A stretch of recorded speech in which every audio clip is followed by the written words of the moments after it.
High বন্ধুরা, সম্পার গল্পকথা চ্যানেলে সব বন্ধুদের স্বাগত।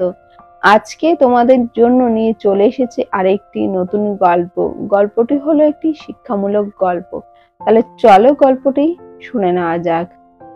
একবার এক পিতা ও পুত্র রাত্রিতে আহার গ্রহণের জন্য বসেছে। পুত্রের মা থালা করে সবজি ও পুড়ে যাওয়া রুটি তাদের কাছে নিয়ে এসেছে। পুত্রের মা জানতো যে রুটিগুলো ঝলসে গেছে আগুনে আঁচ লেগে। তাই তিনি খাবার দেওয়ার সময় নিজের ভুল স্বীকার করে ক্ষমা চাইলেন। তখন পুত্রের বাবা তার পত্নীকে বললেন, তুমি ভেবো না, চিন্তা করো না, আমার ঝলসে যাওয়া শক্ত রুটি খুব খেতে ভালো লাগে। এই কথা শুনে পুত্র অসন্তুষ্ট অনুভব করলো আর তার পিতাকে বলল, পিতা, আপনি সত্যি বলছেন? ঝলসানো রুটি আপনার খেতে ভালো লাগে?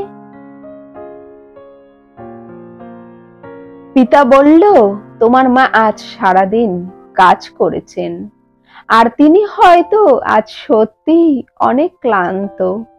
আর পুড়ে যাওয়া রুটি এমন কিছু নয়, কিন্তু মুখ থেকে বলা কঠিন কোনো শব্দ মানুষের মনে অনেক বড় আঘাত সৃষ্টি করতে পারে।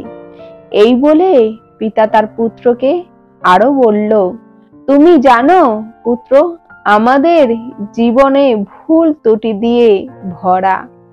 আমি এমন কোনো মানুষ দেখিনি যিনি একেবারে পরিপূর্ণ, যার মধ্যে কোনো দোষ বা ভুল নেই।